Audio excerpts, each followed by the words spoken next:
room's free, I'd like to rent it. Room's for rent, all right. What do you do? I'm a preacher. What church? Church of Truth Without Christ. Protestant? Or something foreign? Oh, no, ma'am, it's Protestant. Well, you can look at the room. A strange young preacher ought to start his own church in Wise Blood, a strange new film directed by John Huston. Wise Blood is one of 4 new movies we'll be reviewing on sneak previews. 2 film critics talking about the movies. This is Roger Ebert, film critic of the Chicago Sun-Times. And across the aisle from me is Gene Siskel, film critic of the Chicago Tribune. In addition to Wise Blood, we'll review Woyzeck, the new German film by Werner Herzog. We'll take a look at the biblical ripoff In Search of Historic Jesus. And for a change this week, we're going to read and answer some of your letters. But first, Gene starts with a romantic comedy named Something Short of Paradise. I think when it comes to romantic movies, we're living in the age of Annie Hall clones, weak imitations of that fine film about the difficulties of men and women living together. Now, one of the worst clones of Annie Hall is a new movie called Something Short of Paradise. Just like in Annie Hall, a short Jewish writer-comedian, not Woody Allen, but this time David Steinberg, falls in love with a taller non-Jewish woman, not Diane Keaton, this time Susan Sarandon. They're oh so cute in her apartment as they play around with her telephone answering machine. Rex, I don't believe it. Go take your shower. Here, can I try that? No, you can't. This is my machine. If you want to try, you go get your own machine. No, I hate those things. Well, then don't touch this. Oh, come on. Let me be your guest announcer. Please? All right, but Okay. you have to promise you won't screw it up, okay? Screw it up? Yes. Mua? No chance. Wait a minute. Okay. You Hello. ready? Hello. Are you ready? Yep. Okay. Hello. Madeline Ross can't come to the phone right now because we're making love. God, you're such a baby. However, if you leave your name and your phone number, we'll get back to you right after we're finished. In 30 seconds. Ooh, nasty. Very That's nasty. charitable. No, I'm not finished. I'm not finished. Hey, oh, come on. I Just all give right, me I one just more. want to erase this because my mother has. My mother's going to be... Oh, I can feel your stomach vibrating. That's supposed to be my heartbeat. Oh, you must have a pacemaker. Maybe. Hmm? I love you. Yeah? Yeah. It gets worse, too, and even more cute. Later in their relationship, they argue in a hallway between their separate apartments. Who is it? It's me. Harris, I want to talk to you. Come on in. No, come out here. I want to talk to you right here. Oh, we can talk in here. I don't want to talk in your apartment. I want to talk to you out here somewhere where it's neutral. Okay. Let's talk. No, I'm going to talk to you. You are going to listen. This is going to be a completely unique experience. Would you mind for having a private conversation? Yes, I would mind. Do you know what time it is? I don't care what time it is. Look, I'm sorry about all of this. There's no What do you mean need you're for sorry? Why are anyone you to get this. apologizing to them? Why don't you apologize to me? I didn't mean it to them. I mean it to you. I'm sorry. All It is right. 5 o'clock in the morning. We That's know what that. time Well, it is. great, then why don't you just go to bed? Why don't you go to your own apartment? I don't want to go to that apartment. Go. Yep.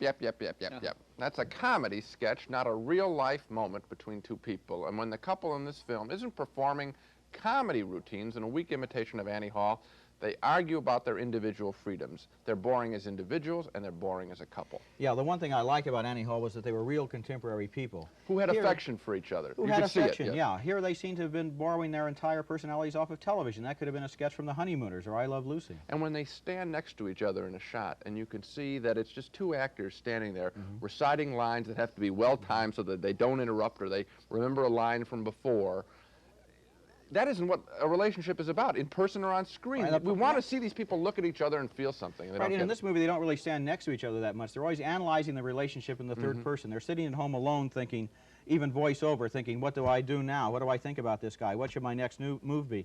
Then they talk to their friends. They're always ruminating about the relationship. They're analyzing it. They're never in the same scene talking to each other. It's very distant somehow, very curious. Very rarely, yeah. Yeah, here's a movie that's a little more interesting, not any more successful perhaps, but more interesting. One of my favorite American directors is John Huston, who made his mark with his very first film he directed, the 1938 Humphrey Bogart classic, The Maltese Falcon. John Huston then went on to direct The African Queen, Treasure of the Sierra Madre, The Man Who Would Be King, and now he's back with a very personal and unusual film, Wise Blood. It's about an eccentric Southern preacher who wants to start a new kind of church and seems to be founding his own cult as he goes along. My church is the church without Christ. I am a member and a preacher to that church, where the blind don't see, and the lame don't walk, and what's dead stays that way. What church you belong to? You, boy. There. I said, what church you belong to? Church of Christ. Well, ask me about my church, and I'll tell you, it's the church that the blood of Jesus don't foul with redemption. Listen here, I'm going to take the truth with me wherever I go. I'm going to preach it to whoever will listen. I'm going to preach that there was no fall, because there was nothing to fall from. No redemption, because there was no fall, and no judgment, because there wasn't the first two. Nothing matters but that Jesus Christ was alive. Hazel, listen here, Hazel, I found it. What do you want? I found it, the house where they live. You shouldn't ought to hit me, Hazel. It weren't nothing I done that you should have hit me. I only thought it was a 3, but I found it, and I'll take you there if you want. I know where they live. I live there now, see? Know where they live? But if you didn't know and I told you, then you'd know now. Oh, get out of here. All he can do is hang around and make a fool out of himself. He don't know whether he's coming or going. He ain't nothing but a shiftless, crazy boy. A little overwrought there, a little too broad on the accents. The whole movie is pitched just a little too high, I think. That was Brad Dourif as the eccentric preacher. He's playing a character created by Southern novelist Flannery O'Connor, who created a kind of rogues gallery of saints and charlatans. There's a rival evangelist, for example, who pretends to be a blind faith healer, and he doesn't like his new young competition in town.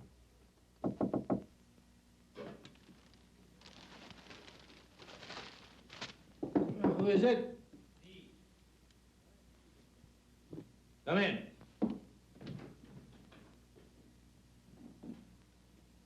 What do you want?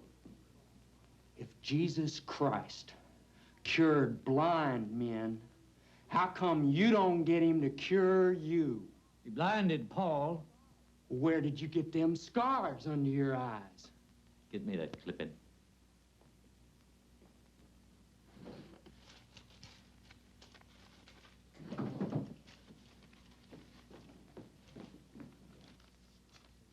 Here, read that. That's how I got the scars. He done it with lime, and there was hundreds converted. Anybody that blinded himself for justification, I'll be able to save you. Or even somebody of his blood. Nobody with a good car needs to be justified.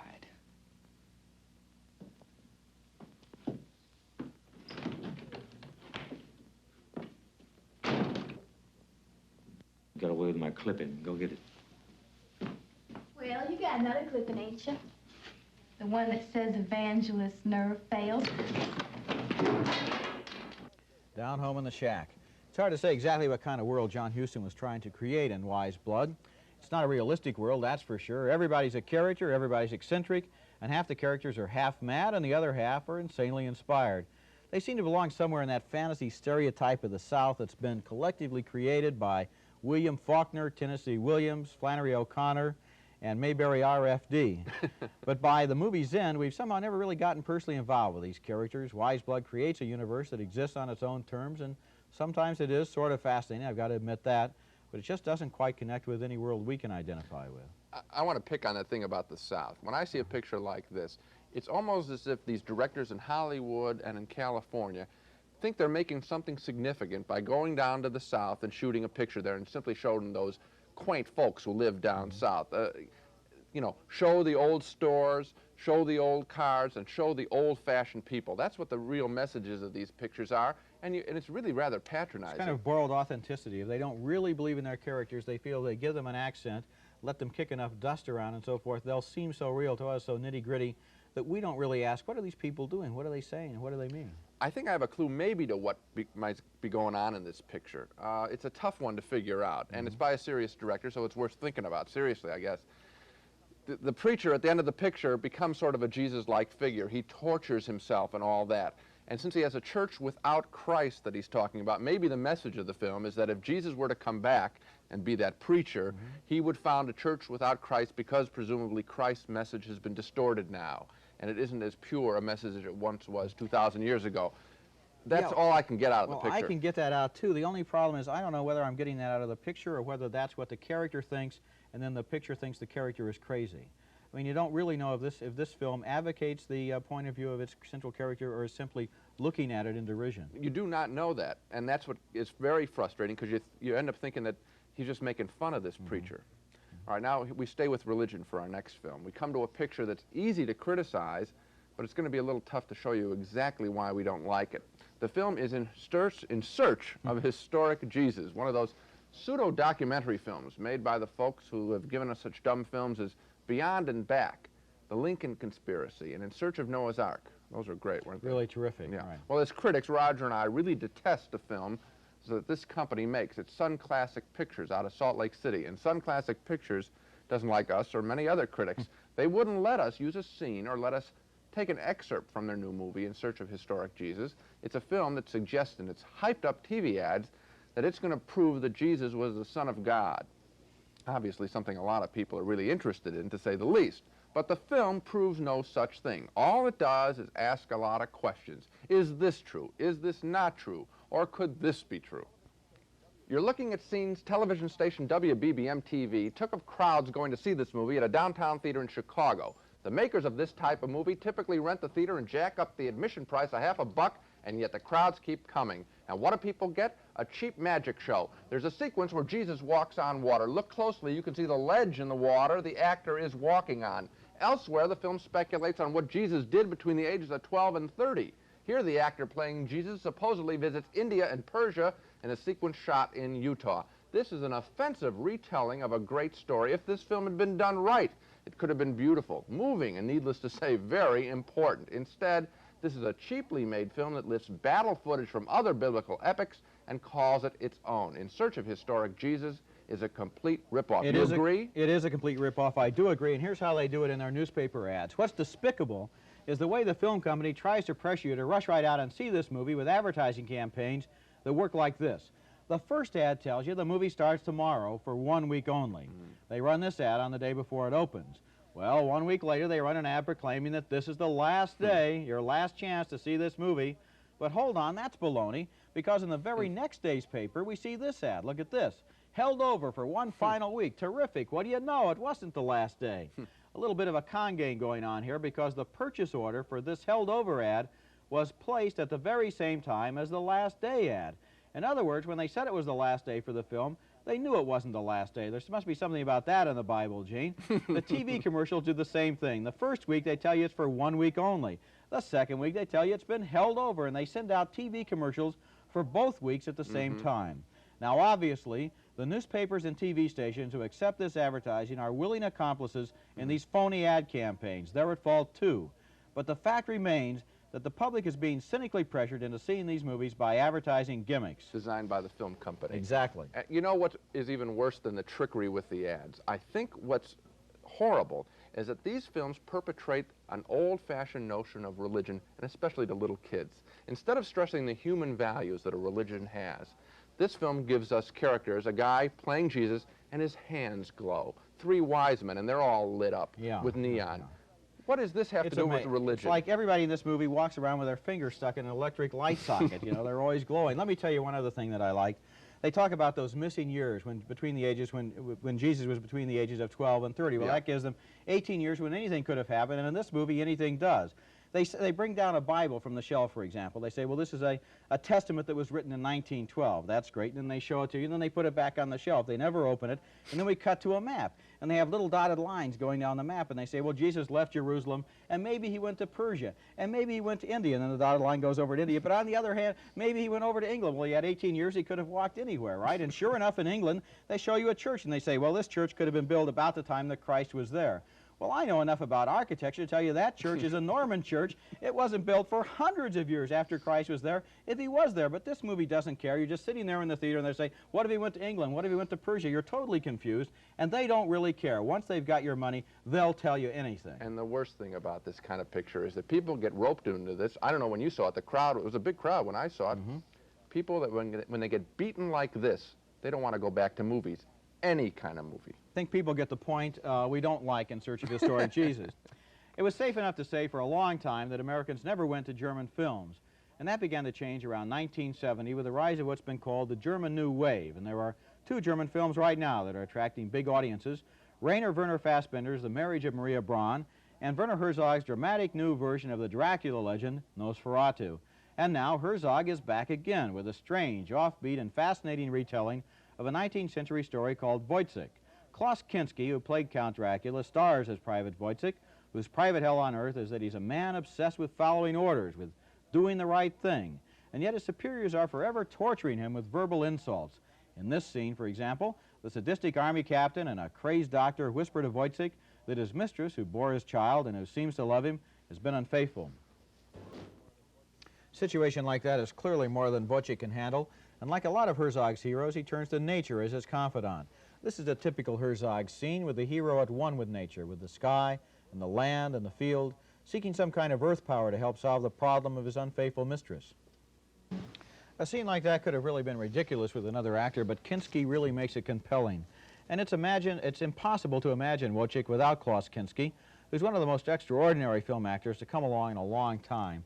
He seems haunted and obsessed, ancient, and yet somehow childlike, and so strange that Herzog can give him some of the most extreme emotions and dialogue, and he doesn't even seem to be acting.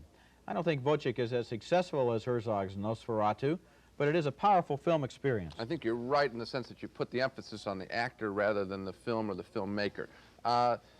We get early on what this film is about. It's based on a famous German piece of drama which was turned into a famous opera.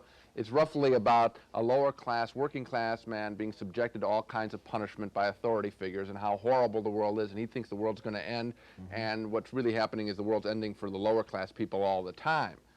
That we get real quick. When it's repeated, it's redundant. What we'll never forget and what we take out of this picture is this actor, his eyes, his haunting. It's one thing to have an intellectual point being made about lower class, but when you see this human being on the screen being subjected to punishment, he's great. This is remarkable. This is really a case of the right actor and director getting together at the same time. Now, Klaus Kinski, who is in his early 50s, has made more than 170 films. But the first time Herzog saw him, this is interesting, Herzog was a 12-year-old boy. I saw him walking down the street and said, someday I want to be a movie director and someday I want to put that man in my movies. And he's made 3 movies with Kinski, and with those 3 movies, Kinski now has become a star. Well, now, speaking of stars, look who's here. It's Spot the Wonder Dog, all dressed up as sort of a mailman. There's the pouch, little cold weather wear for Spot. Roger and I, for the first time, are now going to answer some letters from you. That's why Spot is there. If you want to write us or the ASPCA for making Spot wear that ridiculous outfit, get out a pencil. In a minute or two, we'll give you our addresses. Okay, Roger, here is some mail we selected that we wanted to answer. Okay, Gene, let's see. This letter is from Frank Farrell from a small town of California. He says sometimes he has to drive an hour and a half to see smaller art films like Autumn Sonata or Days of Heaven. Why can't he see the smaller pictures in town? It's probably true that a lot of the smaller artistic type pictures that we talk about on this program do not play in smaller towns. They're not like James Bond and play everywhere. I suppose the thing to do, if you have a university or a community college in your small town or nearby, see if it has a film society. Right. If it doesn't, start a film society. Some of these films don't cost more than $200, $300, $400 to rent. In 16 millimeter. In 16 millimeter, yeah. Another thing that he can do is talk to his local theater manager. If it's part of a big chain, the theater, then talking to him isn't going to do any good. He doesn't set policy. But if it's an independently owned theater, then the theater manager has a say over which picture he shows, and in a slow week, let's say the end of January after the Christmas pictures play a while, he might actually run a film that people request because he wants to do some business. I've got one from St. Paul, Minnesota, Stephen Marchio. He wants to know why at the end of the show we call it Dog of the Week. Dogs are such nice creatures. Why make dogs have a bad name? And then we got a postcard here from someone who wants to know about whether Spot is our own dog. Well, Spot is not either of our own dogs. Spot is owned by Bob Hoffman, who's an animal trainer outside of the Chicago area. As for Dog of the Week? We have nothing against dogs. We just call them Dog of the Week. Actually, we didn't even have Spot when we started calling them Dogs of the Week. That's right? that's just the title. You know, Dog. the question I got, this was a great one. Somebody said, is Spot a real dog? And I think, what do you think, Spot? See, he holds his head motionless so much sometimes on the show. The people don't know that. He's real. Spot is probably a real dog, okay? Here's a letter from Kathy LaCroix of East Hampton, Massachusetts. Takes her teenage sons to see PG-rated movies. They often have nudity, cursing, and violence in them. what does the PG rating really mean? What is it? How can she rely on it? Well, the movie picture companies want to have their films rated PG because that means anybody can go. Lots of people can go. If it's rated R, it's restricted. So the movie companies put pressure on the people who rate the movies so that fewer things will get things rated R. Now, the things that get things rated R are one swear word specifically, nudity below the waist, extreme violence, really slashings in close-up, or a really kinky, weird subject, incest or something like that. That makes it R. Other than that, you can get some pretty foul language and some pretty rough action in PG. Maybe what we might do on the program is with PG-rated pictures at the summary at the end, if we think it's a little extreme for younger viewers, we might mention that, right? That's what we'll do because of Kathy LaCroix's letter. Kathy LaCroix's letter, right. All right. I have a letter here. Why don't you guys have a few drinks together? You don't seem like you like each other very much.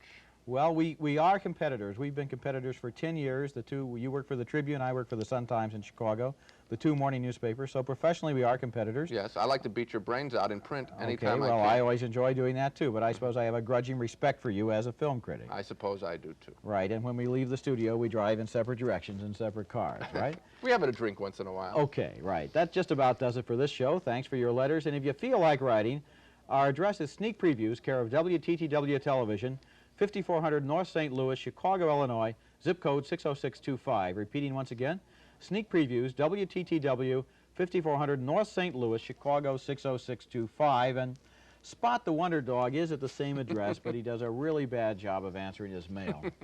Now let's take another look at the movies on this show.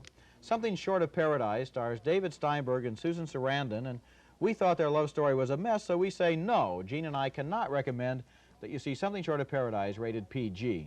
We also both voted no for Wise Blood, the offbeat melodrama directed by John Huston. It was original and eccentric, but it never quite got itself together.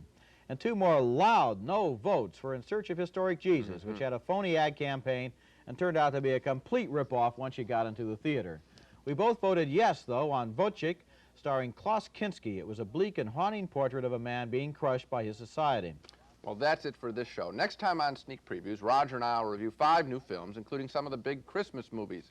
Star Trek, the motion picture version, with the same old crew, Spock is there. 1941, a big new comedy by Steven Spielberg, the director of Jaws, and Steve Martin starring as, what else? The Jerk. Until then, write us at your own risk. We'll see you at the movies.